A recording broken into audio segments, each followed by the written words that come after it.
नमस्कार मित्रों, मैं महाराज कुमार गुप्ता दक्ष स्टडी परिवार में आपको स्वागत है।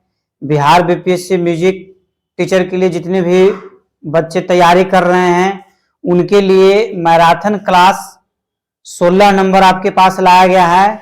सभी के सभी प्रश्न बहुत ही ज्यादा महत्वपूर्ण प्रश्न है और हम इस मैराथन क्लास 16 में आपको 96 प्रश्न मतलब 96 प्रश्न आपके पास लेकर के आए हैं, जो कि आपको 80 प्रश्न पूछेगा, परंतु हम ज्यादा इसलिए लेकर के आए ताकि आपको अधिक से अधिक कम समय में याद हो जाए। ठीक है, और जितने भी प्रश्न इसमें है बहुत ही चुनिंदा बहुत ही महत्वपूर्ण प्रश्न है। आप वीडियो को अंतिम समय तक जरूर देखा कीजिए। ठीक है, और यदि वीडियो देखते समय यदि आप याद करने की कोशिश में लगे हुए हैं तो यूट्यूब के कमेंट बॉक्स में प्रतिदिन सुबह 8 बजे हम लाइव क्लास में रहते हैं। आप उस समय YouTube के कमेंट बॉक्स में कहा कीजिए कि आंसर दे दिया कीजिए। इससे है आपको फायदा कि तत्काल आपको आंसर याद हो जाएगा। अतः बिना समय गवाए हुए आज के प्रथम प्रश्न पर ध्यान दीजिए बच्चों। आरंभिक स्वर कौन सा है? षडजग्राम की शुद्ध षडजी मूर्छना का आरंभिक स्वर कौन सा है? तो इसका आंसर हो जाएगा बच्चों प। ये पल क्या है?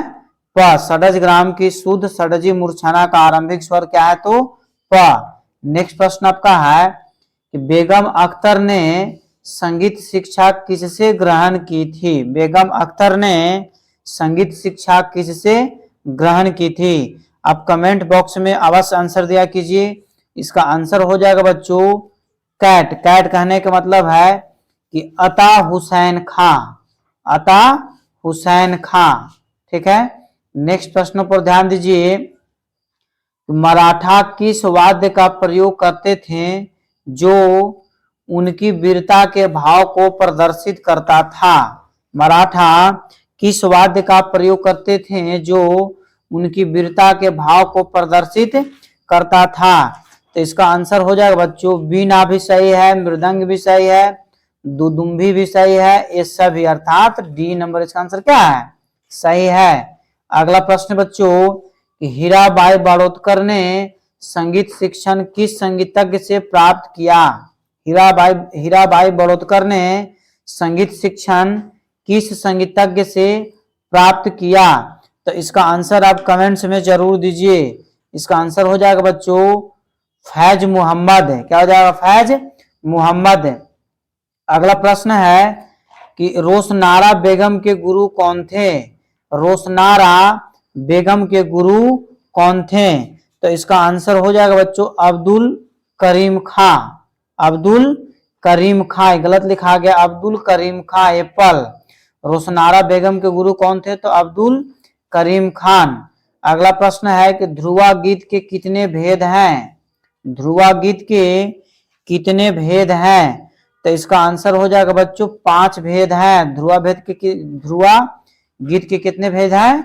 5 भेद हैं। अगला प्रश्न है कि कृष्ण नाट्य तथा राम नाट्य के रूप में नृत्य की यह परंपरा कहाँ प्रचलित है? बहुत ज्यादा महत्वपूर्ण प्रश्न आपका बीपीएससी म्यूजिक टीचर के लिए है कि कृष्ण नाट्य तथा राम नाट्य के रूप में नृत्य की यह परंपरा कहाँ प्रचलित है?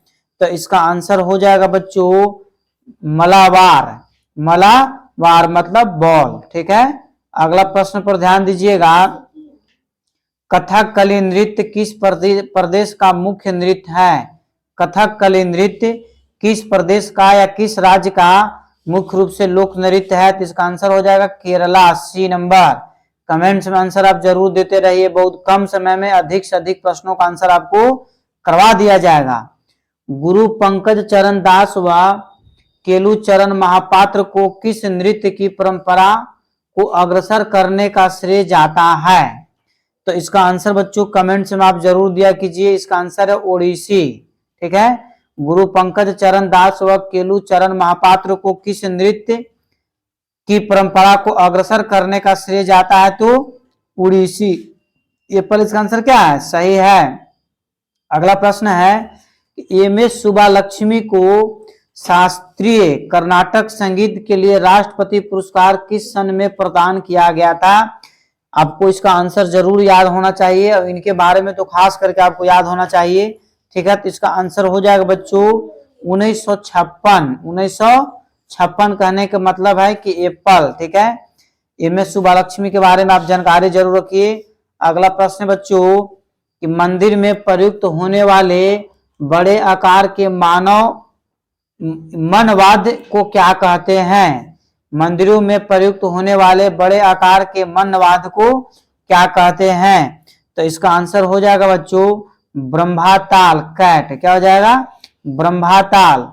अगला प्रश्न है आपका षडजग्राम की अश्वक्रांता मूर्छना का आरंभिक स्वर कौन सा है? षडजग्राम की अश्वक्रांता मूर्छना का आरंभिक स्वर कौन सा है? तो इसका आंसर हो जाएगा बच्चों म, बी नंबर इसका आंसर क्या है? सही है। अगला प्रश्न पर ध्यान दीजिए कि षडजग्राम की अभिवरुद्धता मूर्छना का आरंभिक स्वर कौन सा है? तो इसका आंसर हो जाएगा बच्चों रे, डी नंबर, ठीक है। बहुत कम समय में अधिक से अधिक प्रश्नों का आंसर आपको करवा दिया जाएगा।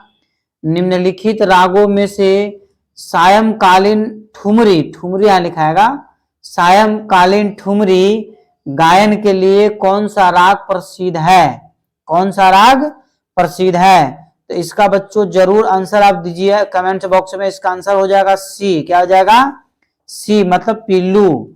निम्नलिखित रागों में से सायंकालीन ठुमरी गायन के लिए कौन सा राग प्रसिद्ध है? तो पिल्लू। अगला प्रश्न बच्चों आश्रय राग कौन सा है? आश्रय राग इनमें से कौन सा है? तो इसका आंसर हो जाएगा बच्चों सारंग। क्या हो जाएगा? सारंग मतलब बी नंबर। अगला प्रश्न बच्चों कि पसर्वदेव के किस ग्रंथ में उत्तरी भारत में प्रचलित देशी रागों का वर्णन दिया गया है? ठीक है, पसर्वदेव के किस ग्रंथ में उत्तरी भारत में प्रचलित देशी रागों का वर्णन दिया गया है? तो इसका आंसर हो जाएगा बच्चों संगीत समय सार में, बॉल, संगीत समय सार में। अगला प्रश्न पर ध्यान दीजिएगा कि समानांतर सप्तक का वाद्य कौन सा है? समानांतर सप्तक का वाद्य कौन सा है? तो इसका आंसर बच्चों हो जाएगा हारमोनियम। क्या हो जाएगा? Harmonium, B number. एक चीज और आपको याद रखना है कि उत्तर भारत में सबसे ज्यादा किस वाद्य का प्रयोग किया जाता है? तो हारमोनियम ही इसका भी आंसर होता है। ठीक है, नेक्स्ट प्रश्न मित्रों किस भिन्न के द्वारा सवा गुण होते हैं? किस भिन्न के द्वारा सवा गुण होती है? तो इसका आंसर बच्चों आपको डिवाइड दे करके देखना, डिवाइड देने से पता आपको चल जाएगा। ऐसे इसका आंसर हमको आपको बता देना चाहते हैं कि इसका आंसर हो जाएगा 5/4। 5/4 देखिए इसको भाग देने से आना चाहिए, जैसे 4 एकम 4, 1 बचा 10, 4 दूनी 8, 4 5 सवा नहीं आ गया। 1.25 को हम क्या बोलते हैं? सवा बोलते हैं। ठीक है, इस पर इसका आंसर क्या होगा बच्चों? C number. ऐसे नहीं देख करके 3/2 भी आपको दे सकता है, नहीं तो सॉरी डेढ़ हो गया, गलत हो जाएगा। ठीक है, मतलब इसका आंसर क्या है? 5/4। अगला प्रश्न पर ध्यान दीजिएगा कि उत्तर भारतीय संगीत में कितने थाट स्वीकृत किए गए हैं? उत्तर भारतीय संगीत में कितने थाट स्वीकृत किए गए? तो आंसर क्या आ जाएगा? 10। एप्पल। उत्तर भारतीय संगीत में कितने थाट स्वीकृत किए गए हैं? तो 10। उत्तर भारतीय संगीत को हम हिंदुस्तानी बोला जाता है। अगला क्वेश्चन है बच्चों कि रजब अली खां किस घराने से संबंधित थे? रजब अली खां किस घराने से संबंधित थे? तो इसका आंसर हो जाएगा देवास घराना। क्या हो जाएगा? देवास घराना। कहने का मतलब क्या हो गया कि एप्पल। एप्पल बच्चों क्या होगा आंसर? सही।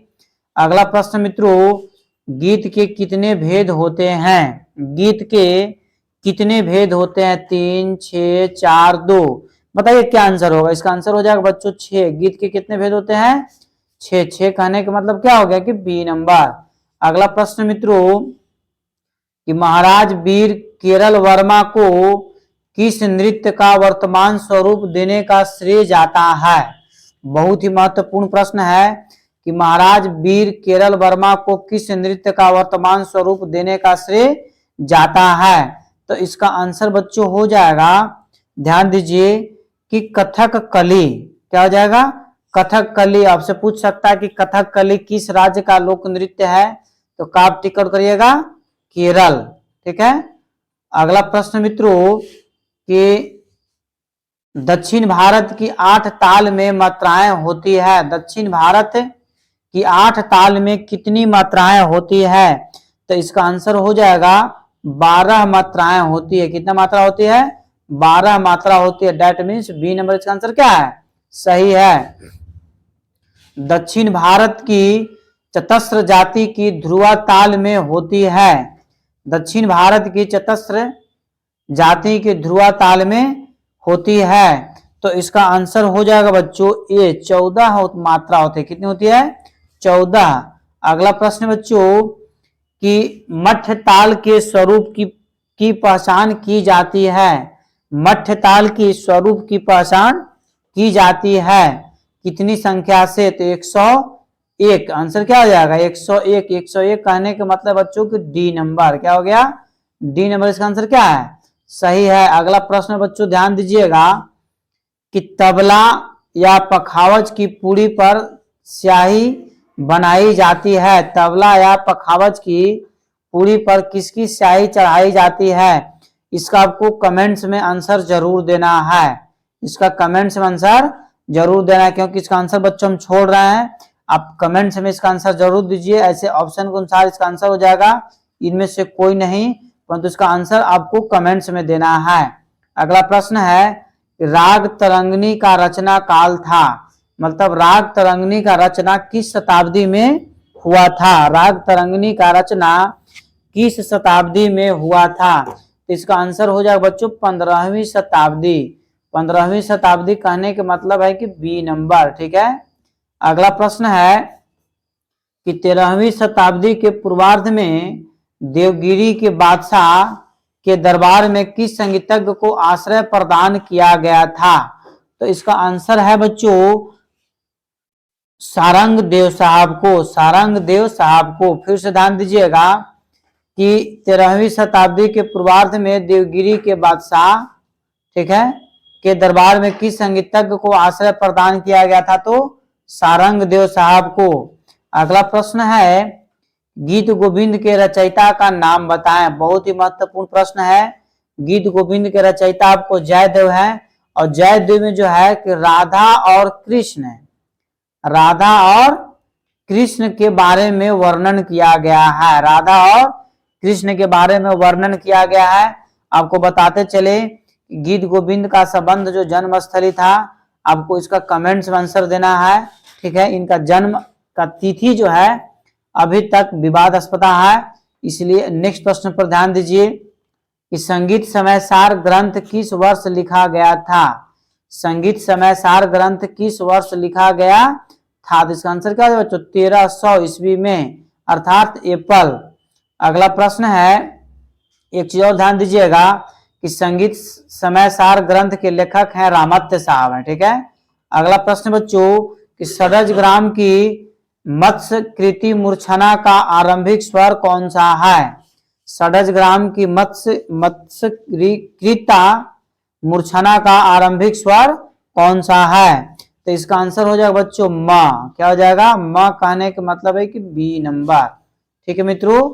अगला प्रश्न बाबू कि दो मध्य वाला राग कौन सा है? दो मध्यम वाला, सॉरी गलती बोला गया, दो मध्यम वाला राग कौन सा है? तो इसका आंसर हो जाएगा मरु विहाग, सी नंबर।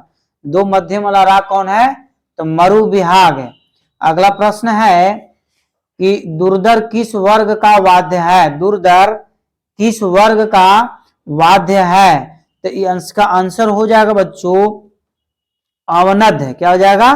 अवनद। 10 मात्रा को ताल का नाम है। 10 मात्रा को ताल का नाम है। इसका आंसर आप कमेंट्स में जरूर दिया कीजिए।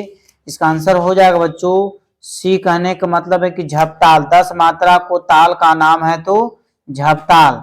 अगला प्रश्न है कि संगीत समय सार में कितने अध्याय हैं? संगीत समय सार में कितने अध्याय हैं? तो 5, 7, 10 और 9। बताइए क्या आंसर होगा? इसका आंसर हो जाएगा बच्चों 10। 10 कहने का मतलब है कि सी नंबर। ठीक है। अगला प्रश्न आपका है कि संगीत समय सार ग्रंथ के रचयिता कौन है। संगीत समय सार के ग्रंथ के रचयिता कौन है? तो इसका आंसर हो जाएगा बच्चों पसर्वदेव। कौन है? पसर्वदेव। देखिए एक चीज आपको बता देना चाहता है कि संगीत समय सार का रचना जो हुआ था 1300 ईस्वी में हुआ था। और इसमें कितना अध्याय है? तो 10 अध्याय है। और संगीत समय सार ग्रंथ के रचयिता कौन है? तो पसर्वदेव साहब है। एक चीज और याद रखना आपको है कि इसके पहले जो क्वेश्चन हम बताए थे कि संगीत समय सार ग्रंथ के रचयिता कौन है, वहां पर गलत आंसर बोला गया था, रामात्य साहब बोल दिए थे, जो गलत है। इसका सही आंसर क्या है? पसर्वदेव साहब है। अगला प्रश्न बच्चों कि वैष्णव संप्रदाय के सुप्रसिद्ध महात्मा श्री यशोदानंद जी के शिष्य का नाम बताएं। ठीक है, यशोदानंद जी के शिष्य का नाम बताएं। तो बहुत ही हाईलाइटेड व्यक्ति हैं, जयदेव साहब।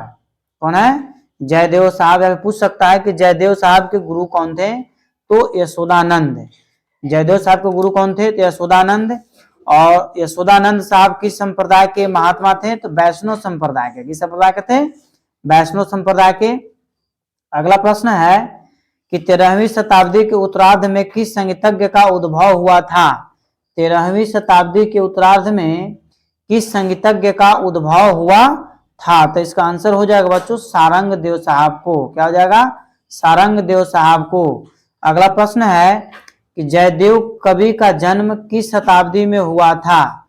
जयदेव कवि का जन्म किस शताब्दी में हुआ था? इसका आंसर हो जाएगा 12वीं शताब्दी में। बॉल इनका जो है जन्म अभी तक विवादास्पद है, कंफर्म नहीं बताया गया है, परंतु अधिकांशतः बुक में 12वीं शताब्दी दिया हुआ है। और कहीं कहीं इनके बारे में 1100 कुछ ईस्वी में, ठीक है, इनके तथ्यों को वर्णन मिला है। इसलिए विद्वानों का कहना है कि इनकी जन्म 12वीं शताब्दी में माना गया है। अगला प्रश्न है कवि जयदेव की जन्मस्थली बताएं। मतलब कवि जयदेव का जन्मस्थली कौन सा राज्य है? तो इसका आंसर हो जाएगा बच्चों बंगाल। क्या हो जाएगा? बंगाल। ठीक है।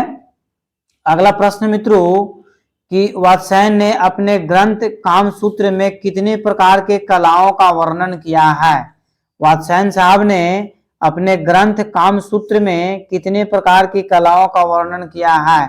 तो 64। कितना? 64 कहने के मतलब है कि सी नंबर नहीं याद रहेगा। ठीक है। या फिर पूछ सकता है कि कामसूत्र के लेखक कौन है? तो वात्स्यायन।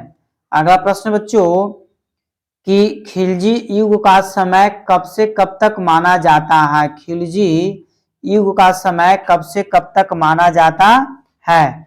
तो इसका आंसर हो जाएगा 1190 से 1320। मतलब अप्रैल 1190 से 1320 तक है। अगला प्रश्न बच्चों कि उपयोगी कलाएं कहलाती है। उपयोगी कलाएं कहलाती है। तो इसका आंसर हो जाएगा बच्चों यांत्रिक कलाएं। एप्पल। उपयोगी कलाएं क्या कहलाती है? यांत्रिक कलाएं। अगला प्रश्न बच्चों कला शब्द का प्रवाची शब्द क्या होता है? कला शब्द का प्रवाची शब्द क्या होता है? यदि आप बीपीएससी म्यूजिक टीचर की तैयारी कर रहे हैं या किसी भी प्रकार के कंपटीशन की तैयारी करते, इसका आपको प्रवाची शब्द याद होना चाहिए। इसका आंसर बच्चों हो जाएगा शिल्प। क्या होता है? शिल्प। बॉल। ठीक है। डेट मीन्स कला शब्द का प्रवाची शब्द क्या होता है? तो शिल्प। आपको याद होना चाहिए कि शिल्प आंसर क्या है? सही है। अगला प्रश्न बच्चों कि भूलोको नरादा की पदवी किसे दी गई? भूलोको नरादा की पदवी किसे दी गई? तो इसका आंसर हो जाएगा नरादा संगीत मरकंद के लेखक। नरादा संगीत मरकंद के लेखक को। अब आपको कमेंट्स में आंसर देना है कि संगीत मरकंद के लेखक कौन है। ठीक है बच्चों। अगला प्रश्न है कि पद्म विभूषण से विभूषित तबला वादक इसमें से कौन है? पद्म विभूषण से विभूषित तबला वादक इनमें से कौन है? तो इसका आंसर हो जाएगा बच्चों पंडित किशन महाराज। क्या हो जाएगा? पंडित किशन महाराज। हम बार बार बता रहे हैं कि कमेंट्स में आंसर आप जरूर दिया कीजिए। अगला प्रश्न बच्चों कि महान कवि जयदेव किस किस काल में हुए? तो इसका आंसर तुरंत क्या बताते? 12वीं शताब्दी। 12वीं शताब्दी आपको याद होना चाहिए। अगला प्रश्न बच्चों भारत का पहला भारत का पहला मुस्लिम शासक जिसने भारतीय संस्कृति का हनन किया। भारत का पहला मुस्लिम शासक जिसने भारतीय संस्कृति का हनन किया। तो इसका आंसर बच्चों अब बताइए, कंपलसरी इसको बताना आपको आंसर है। इसका आंसर हो जाएगा मोहम्मद गौरी। क्या हो जाएगा? मोहम्मद गौरी। नेक्स्ट प्रश्न है कि पंडित समता प्रसाद का उपनाम क्या था? पंडित समता प्रसाद का उपनाम क्या है? तो तबला सम्राट है। पंडित समता प्रसाद का उपनाम क्या है? तबला सम्राट है। और संगीत सम्राट यदि पूछता है किसको बोला जाता है तो हबीबुद्दीन साहब को बोला जाता है, संगीत सम्राट हबीबुद्दीन साहब को। अगला प्रश्न आपका है कि राजा मान सिंह तोमर संगीत विश्वविद्यालय कहाँ स्थापित हुआ है? राजा मान सिंह तोमर संगीत विश्वविद्यालय कहाँ स्थापित हुआ है? तो इसका आंसर हो जाएगा बच्चों भोपाल में, एप्पल। ठीक है, राजा मान सिंह तोमर संगीत विश्वविद्यालय कहाँ स्थापित किया गया है? तो भोपाल में, मध्य प्रदेश की राजधानी भोपाल। अगला है किस कर्नाटक संगीत गायिका को भारत रत्न से सम्मानित किया गया है?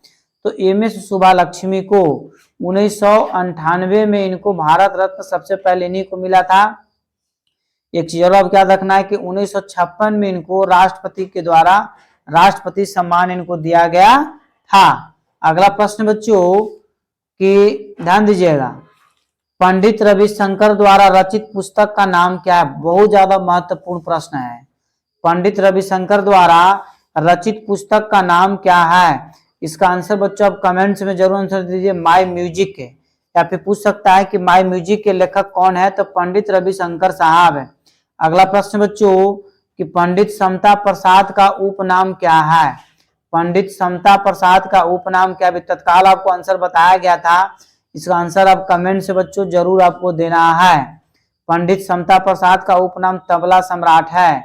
अगला प्रश्न मित्रों कि अल्लाह रखा खां किस घराने के थे? अल्लाह रखा खां किस घराने के थे? तो इसका आंसर हो जाएगा बच्चों कमेंट्स में आप जरूर दीजिए, दिल्ली, पंडित जाब, अजराडा या फर्रुखाबाद है। इसका आंसर हो जाएगा बच्चों फर्रुखाबाद है। अल्लाह रखा खां किस घराने से संबंध रखते थे? तो फर्रुखाबाद से। अगला प्रश्न है कि ना धी धीना, ठीक है, का किसने सिद्ध किया? ना धीन धीना को किसने सिद्ध किया? तो बहुत ही व्यक्ति जो है इसका महत्वपूर्ण संगीत के क्षेत्र में योगदान देने वाले हैं, अनोखे लाल साहब है। अनोखे लाल साहब। ना धीन धीना को किसने सिद्ध किया? तो अनोखे लाल साहब है। ठीक है, मियां शौरी के पिता का नाम बताएं, या फिर मियां शौरी के पिता कौन थे? तो ए में आपका ऑप्शन है गुलाम रसूल, बी में मोहम्मद रजा, सी में सिदार खान, डी में गुलाम अली। इसका आंसर हो जाएगा बच्चों गुलाम रसूल। गुलाम रसूल। मियां शौरी के पिता कौन है? तो गुलाम रसूल। अगला प्रश्न है कि अलंकारों के बोलों को जब द्रुत गति से बजाया जाता है तो उसे क्या कहते हैं? अलंकारों को जब द्रुत गति से बजाया जाता है तो उसे क्या कहते हैं? बताइए बच्चों इसका आंसर क्या होगा? इसका आंसर बच्चों आप कमेंट्स में जरूर दीजिए। इसका आंसर है बी नंबर। बी कहने का मतलब है कि देला गलत लिखा गया है, रेला होगा, रेला। ठीक है, क्या होगा? रेला। अलंकारों के बोलों को जब द्रुत गति से बजाया जाता है उसको क्या बोलते हैं? रेला बोलते हैं। अगला प्रश्न है कि कलहन द्वारा रचित ग्रंथ कौन सा है? कलहन द्वारा रचित ग्रंथ इनमें से कौन सा है? तो राजतरंगिणी। या फिर पूछ सकता है कि राजतरंगिणी के लेखक कौन है? तो कलहन साहब है। अगला प्रश्न है किस संगीतज्ञ ने लॉस एंजल्स में किन्नर स्कूल ऑफ म्यूजिक की स्थापना किया था? किन्नर स्कूल ऑफ म्यूजिक की स्थापना किया था। तो इसका आंसर हो जाएगा पंडित रविशंकर साहब। पंडित रविशंकर साहब। बफाती मियाँ किस वाद्य के लिए प्रसिद्ध थे? बफाती मियाँ किस वाद्य के लिए प्रसिद्ध थे? या फिर पूछ सकता है कि बफाती मियाँ कौन सा वाद्य बजाते थे? तो इसका आंसर बच्चों हो जाएगा कमेंट्स में, बार बार हम बता रहे हैं कि कमेंट्स में आंसर देते रहिए। ठीक है, तो इसका आंसर हो जाएगा आपका तबला। बफाती मियाँ क्या बजाते हैं? तो तबला बजाते हैं, एप्पल। बफाती मियाँ का संबंध किस बात से है? तो तबला से है। ठुमरी में किस भाषा शैली का प्रयोग होता है? ठुमरी में किस भाषा शैली का प्रयोग होता है? इसका आंसर हो जाएगा संस्कृत का। क्या हो जाएगा? संस्कृत का। ठीक है। अगला प्रश्न आपका है कि ललन पिया किस गायन विद्या से जुड़े थे? बहुत ज्यादा महत्वपूर्ण प्रश्न है। ठीक है। ललन पिया किस गायन विद्या से जुड़े थे? तो इसका आंसर बच्चों हो जाएगा ठुमरी से। सी नंबर। ललन पिया किससे जुड़े हुए हैं? ठुमरी से। अगला प्रश्न आपका है टप्पा में किस भाषा का प्रयोग होता है? टप्पा में किस भाषा का प्रयोग होता है? तो इसका आंसर बच्चों कमेंट्स में जरूर दिया कीजिए। पंजाबी भाषा का। टप्पा में किस भाषा का प्रयोग होता है? तो पंजाबी भाषा का। अगला प्रश्न है कि गढ़वाल में देवी देवताओं से संबंधित लोक गीतों को क्या कहा जाता है? गढ़वाल में देवी देवताओं से संबंधित लोक गीतों को क्या कहा जाता है? तो इसका आंसर हो जाएगा बच्चों मंगल गीत। बॉल। क्या हो जाएगा? मंगल गीत। ठीक है मित्रों। ब्रज में जात के गीतों को कथा गाया जाता है। ब्रज में जात के गीतों को कथा गाया जाता है। ये में है विवाह पर, गौने पर, अनुष्ठान पर या काम करते समय। इसका आंसर हो जाएगा बच्चों अनुष्ठानों पर। ब्रज में जात गीतों, गीत का प्रकार है। ब्रज में जात गीतों को कब गाया जाता है? तो किसी भी प्रकार का अनुष्ठान होता है उसमें गाया जाता है। ठीक है। अगला प्रश्न आपका है कि अवधि लोक गीतों में 12 मासा, अवधि लोक गीतों में 12 मासा गीत कब गाया जाता है? बहुत ज्यादा महत्वपूर्ण प्रश्न आपका है। ठीक है। इसका आंसर बच्चों आप कमेंट्स में जरूर दिया कीजिए। इसका आंसर हो जाएगा कि ऋतु वर्ण पर। 12 मासा गीत कब गाया जाता है? तो ऋतु वर्ण पर। अगला प्रश्न आपका है कि अवधि लोक गीतों में संस्कार संबंधित गीत को क्या कहते हैं? अवधि लोक गीतों में संस्कार संबंधित गीत को क्या कहते हैं? तो ए में है सोहर, बी में है बधावा, सी में है मांगलिक गीत और डी में है कजरी। इसका आंसर हो जाएगा बच्चों सोहर। क्या हो जाएगा? सोहर। एक चीज आप और याद रखिए कि संस्कार टोटल आपको 16 है। संस्कार कितने हैं? 16 है। अगला प्रश्न है कि दक्षिण तथा उत्तर भारत दोनों पद्धति में मान्य संगीत रत्नाकर ग्रंथ का रचना काल है। ठीक है। तो इसका आंसर बच्चों कमेंट्स में जरूर दीजिए क्योंकि इसी तरीका का क्वेश्चन पूछने का चांस आपको ज्यादा है। तो 13वीं शताब्दी। कौन शताब्दी? 13वीं शताब्दी। किस वेद में संगीत सामग्री मिलते हैं? किस वेद में संगीत सामग्री मिलते हैं? तो इसका आंसर बच्चों होना चाहिए सामवेद। आपको कमेंट्स में इसका आंसर देना चाहिए। ठीक है। अगला प्रश्न आपका है स्वरों के नाम षड्ज, ऋषभ आदि सर्वप्रथम किस ग्रंथ में मिलता है? तो इसका आंसर हो जाएगा बच्चों सांगीतिकी। डॉग। किस ग्रंथ में मिलता है? सांगीतिकी में। अगला प्रश्न आपका है कि उदय रवि चंद्रिका राग का एक अन्य नाम है। उदय रवि चंद्रिका राग का एक अन्य नाम है। तो इसका आंसर बच्चों हो जाएगा हिंडोलम। क्या हो जाएगा? हिंडोलम। D number. अगला प्रश्न आपका है कि एस्थेटिक्स को मूल रूप से ग्रीक भाषा में कहते हैं। या फिर पूछ सकता है कि एस्थेटिक्स जो है से किस भाषा का शब्द है? यहाँ पर देखिए क्वेश्चन में आंसर है ग्रीक भाषा का। ठीक है। परंतु ग्रीक भाषा में इसे क्या कहते हैं? तो ऑटोटिकोस एप्पल। ठीक है। आपको इसको आंसर याद रखना है। नेक्स्ट प्रश्न मित्रों सभी कलाएं मनुष्य के ... की अभिव्यक्ति होती है। तो किसी भी प्रकार की कलाएं से ठीक है मनुष्य क्या अभिव्यक्त करता है? अपने भाव को अभिव्यक्त करता है। क्या अभिव्यक्त करता है? भाव को। मतलब बी में इसका आंसर क्या है? सही है। अगला प्रश्न मित्रों अनूप राग विलास के लेखक कौन है? अनूप राग विलास के लेखक कौन है? बताइए क्या आंसर होगा? पंडित बीएन भारतखंडे, पंडित कुमार गंधर्व, पंडित फिरोज दस्तर या उस्ताद विलायत हुसैन खां। तो इसका आंसर बच्चों हो जाएगा ध्यान दीजिएगा पंडित कुमार गंधर्व। B number. ठीक है। अनूप राग विलास के लेखक कौन है? तो पंडित कुमार गंधर्व। अगला प्रश्न है किताब ए नवरास के ग्रंथकार कौन है? या फिर पूछ सकता है कि किताब ए नवरास ग्रंथ के लेखक कौन है। तो इसका आंसर बच्चों हो जाएगा, ए में आपको सादिक अली खां देव, बी में है इब्राहिम अली आदिल शाह, और सी में है गणपति नारायण, डी में है भाव भट्ट। इसका आंसर बच्चों हो जाएगा इब्राहिम आदिल शाह बॉल। कौन है? इब्राहिम आदिल शाह। अगला प्रश्न मित्रों कि पाश्चात्य स्वर लिपि पद्धति एवं भारतीय संगीत के लेखक नाम बताएं। पाश्चात्य स्वर लिपि पद्धति बुक का नाम आपको है, ठीक है, एवं भारतीय संगीत के लेखक बताएं। तो इसका आंसर हो जाएगा मित्रों प्रोफेसर स्वतंत्र मिश्रा, सी नंबर, प्रोफेसर स्वतंत्र मिश्रा। अगला प्रश्न पर ध्यान दीजिएगा, ठुमरी के प्रवर्तन का श्रेय किसको दिया जाता है? ठुमरी के प्रवर्तन का श्रेय किसे दिया जाता है? तो इसका आंसर हो जाएगा वाजिद अली शाह को, वाजिद अली शाह को। अगला प्रश्न है कि दक्षिणी संगीत पद्धति को कहा जाता है? दक्षिणी संगीत पद्धति को कहा जाता है, तो इसको बच्चों हम क्या बोलेंगे? कर्नाटक पद्धति नहीं बोल करके ध्यान दीजिएगा कि देखिए एक चीज याद रखिएगा कि उत्तरी संगीत पद्धति को क्या बोलते हैं? तो हिंदुस्तानी संगीत पद्धति बोलते हैं। क्या बोलते हैं? हिंदुस्तानी संगीत पद्धति। परंतु यहाँ पर क्वेश्चन है कि दक्षिणी संगीत पद्धति को कहा जाता है, तो इसका आंसर हो जाएगा बच्चों कर्नाटक संगीत पद्धति बॉल, और उत्तरी संगीत पद्धति को हिंदुस्तानी संगीत पद्धति बोला जाता है। भारत में संगीत की कितनी विधियां प्रचलित हैं? भारत में संगीत की कितनी विधियां प्रचलित हैं? तो दो कहने का मतलब है कि एप्पल। अगला प्रश्न बच्चों कि संगीत का प्राण किसे माना जाता है?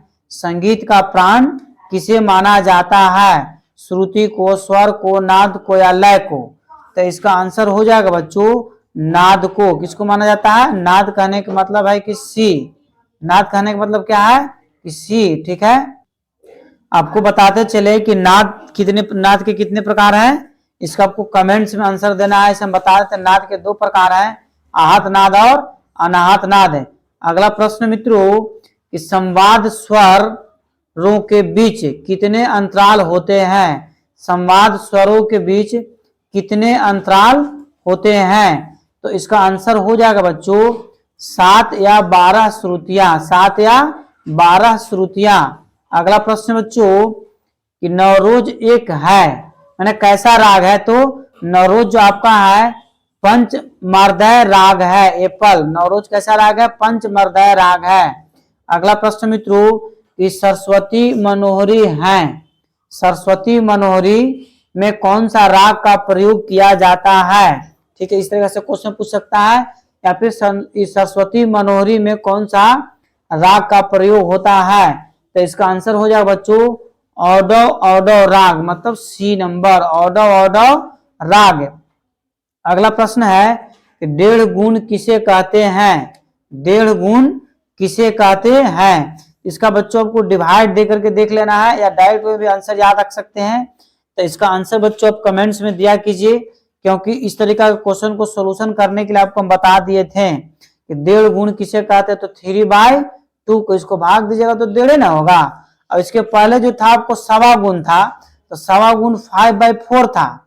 इसको डिवाइड देने से 1.25 आया था, तो 1.25 को हम 1.25 गुण कहते हैं, और 1.5 को क्या बोलते हैं? 1.5 गुण कहते हैं, ठीक है। इस प्रकार इसका आंसर बच्चों क्या हो गया? 3/2 कहने का मतलब है कि एप्पल। क्या आंसर हो गया? एप्पल। अगला प्रश्न मित्रों परण किस वाद्य से संबंधित हैं? या फिर पूछ सकता है कि परन साहब किस वाद्य को बजाते थे? तो परन साहब हो जाएगा बच्चों पखावज। क्या हो जाएगा? पखावज, ठीक है। परन साहब क्या बजाते थे? तो पखावज बजाते थे। पखावज कहने का मतलब है कि बी, प से परन और प से पखावज, ऐसे भी आप याद रख सकते हैं। अगला क्वेश्चन है कि हल टोरिस आइबो द्वारा लिखित पुस्तक का नाम क्या है? राइटर का नाम हुआ कि हल टोरिस आइबो द्वारा लिखित पुस्तक का नाम कौन सा है? तो इसका आंसर बच्चों आप कमेंट्स में दीजिए। इसका आंसर है कि the history of music, the history of music. या फिर पूछ सकता है कि द हिस्ट्री ऑफ म्यूजिक के लेखक कौन है? तो हल टोरिस आइबो, ठीक है। अगला प्रश्न बच्चों ध्यान से देख दीजिए, आंसर दीजिएगा कि एस्थेटिक शब्द किस भाषा से लिया गया। हम इसके पहले वाले क्वेश्चन में बिफोर बता चुके हैं एस्थेटिक शब्द किस भाषा से लिया गया है, तो ग्रीक भाषा से। कहां से लिया गया है? ग्रीक भाषा से। अगला प्रश्न मित्रों कि एस्थेटिक्स का पर्याय है डॉट डॉट डॉट बनकर प्रचलित हुआ है। एस्थेटिक्स का पर्याय डॉट डॉट डॉट बनकर प्रचलित हुआ है, तो इसका आंसर हो जाएगा बच्चों सी नंबर। सी कहने के मतलब है कि सौंदर्य शास्त्र, सौंदर्य शास्त्र। अगला प्रश्न है कौन सी कला समय एवं परिस्थिति के अनुसार बदलने की क्षमता रखती है? कौन सी कला समय एवं परिस्थिति के साथ के अनुसार बदलने की क्षमता रखती है? तो इसका आंसर हो जाएगा बच्चों वस्तुकला, मूर्ति कला, चित्रकला, संगीत कला। तो इसका आंसर हो जाएगा डी नंबर संगीत कला। ठीक है। अगला प्रश्न है कि भारत का प्राचीन इतिहास ईसा पूर्व कौन सी सदी में प्रारंभ होती है? जैसे 3500 ईसा पूर्व कि 4000 ईसा पूर्व कि 3000 ईसा पूर्व कि 4050 ईसा पूर्व। इसका आंसर हो जाएगा बच्चों एप्पल 3500 ईसा पूर्व। अगला प्रश्न मित्रों कि विजय राघव पंचरत्न के स्वरकार हैं। विजय राघव पंचरत्न के स्वरकार हैं, बताइए इसका आंसर क्या होगा? ठीक है, कुछ समय आपको इसीलिए छोड़ देते हैं ताकि कुछ समय में आप आंसर दे सकें। जिसका आंसर बच्चों हो जाएगा डी नंबर। डी कहने का मतलब है कि स्वाति थिसनाल। ठीक है, स्वाति थिसनाल। अगला प्रश्न है पंडित दामोदर द्वारा लिखित ग्रंथ का नाम कौन है? पंडित दामोदर द्वारा लिखित ग्रंथ का नाम कौन है? तो संगीत पारिजात। संगीत पारिजात। हालांकि एक चीज याद रखिएगा, संगीत परिजात यदि रहेगा, संगीत परिजात खाली प रहेगा तो संगीत परिजात के लेखक हैं अबोहल साहब। यहाँ संगीत पारिजात, संगीत पारिजात यदि कह देगा तो आपको पंडित दामोदर साहब टिक आउट करना है, और संगीत परिजात कह देगा तो अबोहल साहब आपको टिक आउट करना। ठीक है, बारीकी से इस पर ध्यान देना आपको है। अगला प्रश्न बच्चों कि पुरंदर दास का दूसरा नाम क्या था? पुरंदर दास का दूसरा नाम क्या था या अन्य नाम क्या है? तो इसका आंसर हो जाएगा पद्मनाथ है। क्या हो जाएगा? पद्मनाथ है। ये क्वेश्चन का आंसर आपको एक और बता रहे हैं कि सारंग देव का अन्य नाम क्या था? आपको टिक और कमेंट्स में आंसर देना है। या पंडित भारत खंडे साहब का अन्य नाम किसे चतुरंग बताए थे? उसी प्रकार पुरंदर दास का अन्य नाम क्या है? तो पद्मनाथ है। अगला प्रश्न मित्रों अहमद जॉन थिरिकुआ किस घराने के थे? या फिर पूछ सकता है कि अहमद जॉन थिरिकुआ का संबंध किस घराने से था? तो इसका आंसर हो जाएगा मित्रों फारुखाबाद घराना। डी नंबर फारुखाबाद घराना। अगला प्रश्न मित्रों कि स्वरित स्वर किन गंधर्व स्वरों से संबंधित है? स्वरित स्वर किन गंधर्व स्वरों से संबंधित है? तो इसका आंसर हो जाएगा बच्चों रे और ध से एप्पल। रे और ध से। अगला प्रश्न बच्चों कि राग मधुमती है। राग मधुमती है, तो इसका आंसर हो जाएगा मित्रों ऑडो तथा संपूर्ण राग। राग मधुमती में किस राग का प्रयोग किया गया? तो ऑडो तथा संपूर्ण राग। आज का लास्ट प्रश्न बच्चों यहीं पर समाप्त किया गया है। यदि आप चैनल पर पहली बार विजिट कर रहे हैं तो चैनल को सब्सक्राइब आप जरूर कर लें तथा अपनी प्रतिक्रिया आप जरूर दें। जय हिंद, जय भारत।